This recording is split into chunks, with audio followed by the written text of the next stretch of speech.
Okay folks, buckle up. Tonight on the Mysteria Archive Monday Strip Back episode, we're cracking open one of the strangest digital mysteries ever logged. A haunted computer, a man from the 1500s and a message from the future. This one's a wild ride through time, technology and maybe even the impossible. A creaky old cottage, a storm over Cheshire, England. It's 1984, no internet, no smartphones. Just a beige BBC microcomputer humming in the corner. Then, one night, its screen flickers to life. Words appear that no one typed. Strange, archaic, almost Shakespearean. Teacher Ken Webster thinks it's a prank, until the messages keep coming. Not from a hacker, not from a ghost, but from someone claiming to live in the 1500s. And just as Ken starts to believe the impossible, another voice joins in. This one from the year 2109. 3 timelines, 1 computer, 1 impossible mystery. The Discovery. The story begins in the quiet English village of Dodleston, tucked between green fields and half-forgotten legends. Ken Webster and his partner Debbie had just moved into an old cottage, the kind of place that creaks at night and probably has opinions about the afterlife. Ken was a schoolteacher, practical, grounded. He wasn't chasing ghosts, he was just trying to teach his students and maybe get the central heating to work. So, when he borrowed a BBC microcomputer to help with school projects, he didn't expect it to turn into a paranormal hotline. And one evening, he powers it on and a message appears.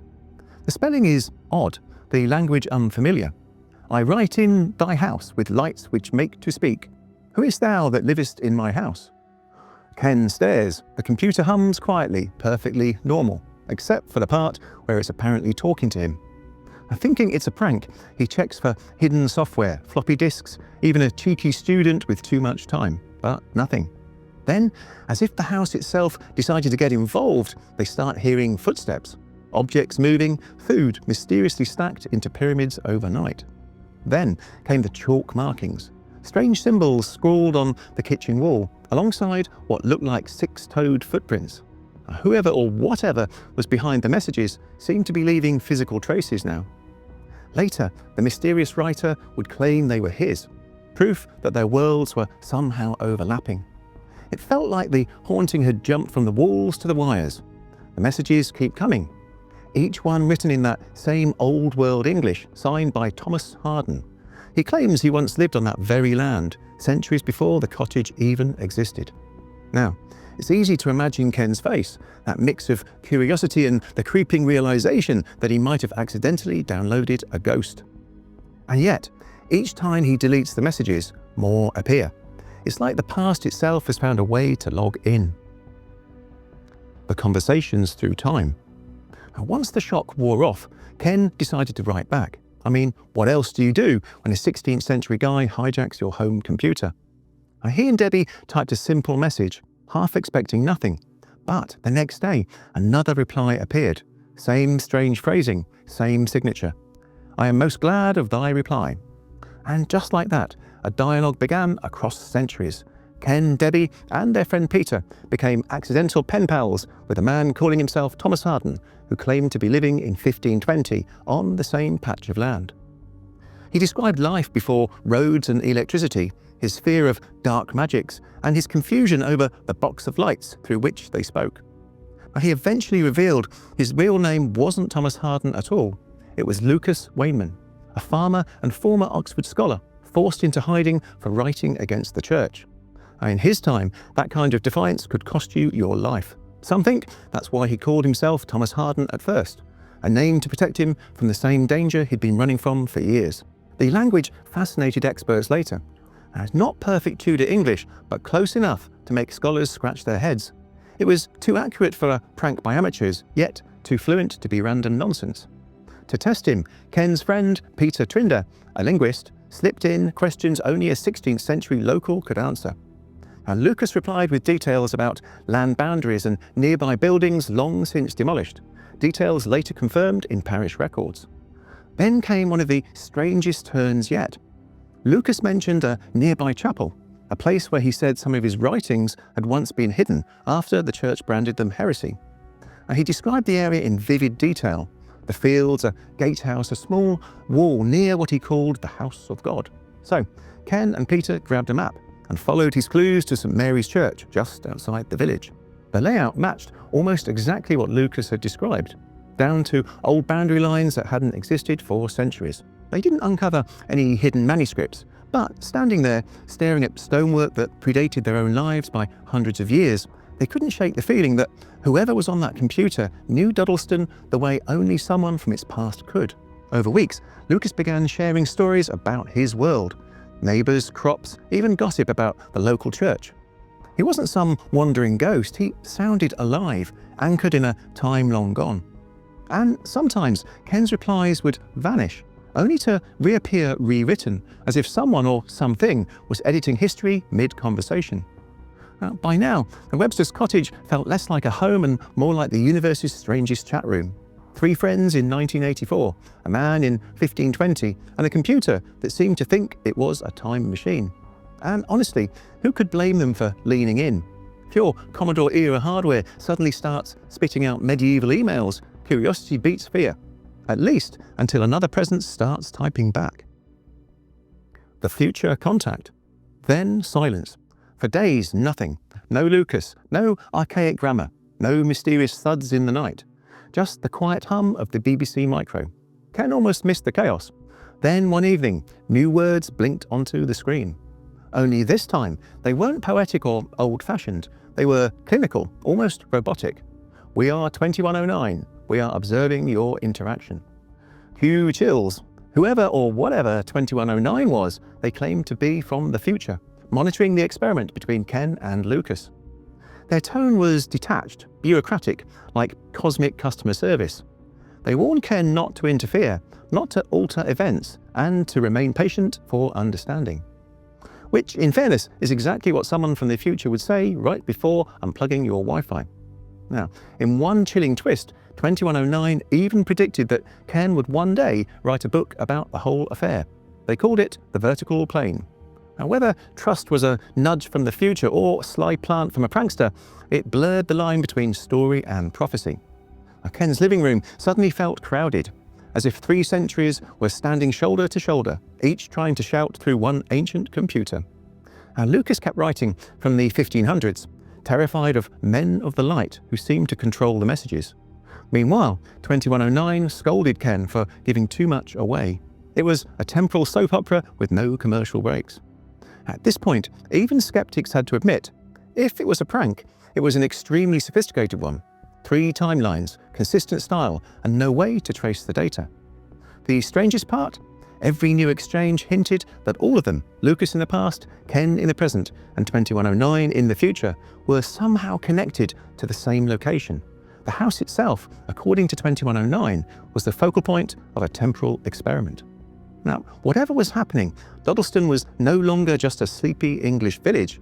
It was a crossroads. 3 centuries had just collided on one glowing green screen. Theories, skepticism, and modern investigations. Now, when Ken finally published The Vertical Plane in 1989, the world didn't quite know what to make of it. To some, it was a masterpiece of paranormal storytelling, eerie, poetic, and strangely plausible. To others, it was a prank wrapped up in old Tudor English. But one thing was certain, the mystery didn't fade, it evolved. Over the years, linguists, codebreakers, and even digital forensic enthusiasts dove into the case. Some called it the first technological haunting, a ghost story for the computer age. Others were more pragmatic. Skeptics pointed out that the Tudor-style English was almost right, too tidy, too literate, as if someone from the 1980s had binged on Shakespeare and decided to flex. Still, the writing showed no modern slang, no obvious tells, and the historical references checked out unnervingly well. If it was a hoax, it was an educated one. But here's the thing, no one ever found proof of tampering. No floppy disks, no saved files, no sign that the messages existed outside the computer's memory. Fast forward to the 2020s, researchers armed with AI language models ran Lukas's text through analysis software. The result? About 85% accuracy with Tudor English, but subtle sentence structures that hinted at a modern author. The debate flared up all over again. Meanwhile, online sleuths revived the legend. arguing that the house itself, that old Dodleston Cottage, might be some kind of temporal hotspot, a fold in time that allowed information to leak between eras. Others said it was all psychological, isolation, suggestion, and a touch of 1980s techno-anxiety. Now, some researchers who later looked into the case even claimed to receive messages from 2109 themselves before their data vanished without explanation. Now, whether coincidence or continuation, it kept the legend alive, as if 2109 had simply moved on to a new inbox. But even the skeptics admit, for a hoax, it's one that survived nearly 40 years and multiple technological generations. Not bad for a ghost with dial-up. The final messages. Then, as suddenly as it had begun, the connection ended.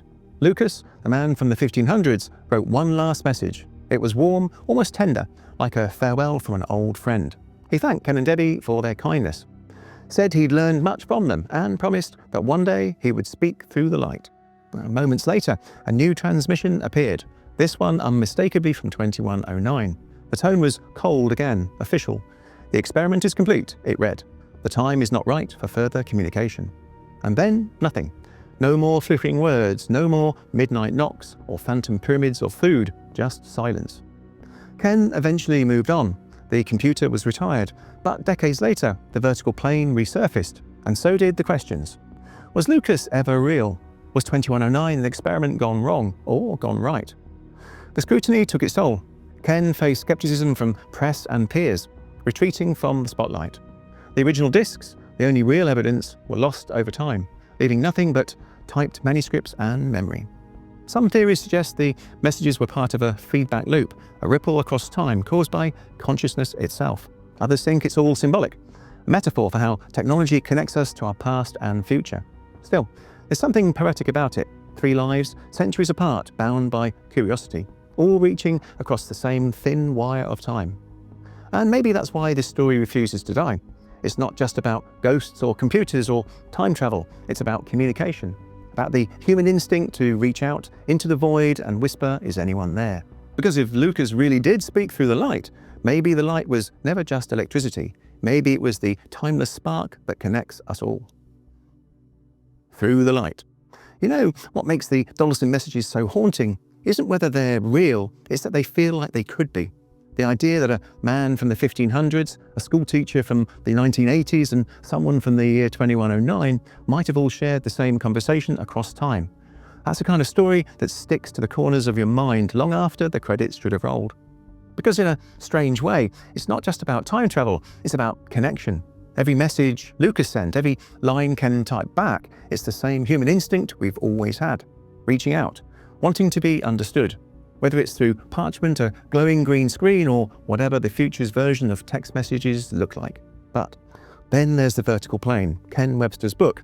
And here's the thing, when a book is published about a controversial event, it almost automatically casts a shadow of doubt. Books are meant to sell after all. Every page turned becomes both evidence and advertisement. It's impossible to separate the story from the story about the story. Was Ken sharing the truth or crafting one? The mystery only deepened with publication. After all, the future seemed to know it was coming. 2109 mentioned the vertical plane long before it existed. Maybe that's just coincidence, or maybe the story was already written before Ken ever hit save. Even if it was a hoax, it's a beautiful human one, imaginative, emotional, and weirdly sincere. But if it wasn't, if some impossible experiment really did bridge the centuries, then maybe time isn't a straight line after all. Maybe it's a loop, a feedback of thought and memory waiting for someone to hit restore. Thank you for watching, and I hope you enjoyed this Monday evening stripped back episode. Now we're back this Friday for our regular full fat episode. Now, if you enjoyed this one, why not check this one out on the screen now? The Somerton Man Mystery, Australia's greatest crime story. Please don't forget to like, share and subscribe. It will really help out the channel and I'd really appreciate it. And let me know in the comments below of videos you would like to see next time. Okay friends, be safe, and until next time, stay curious.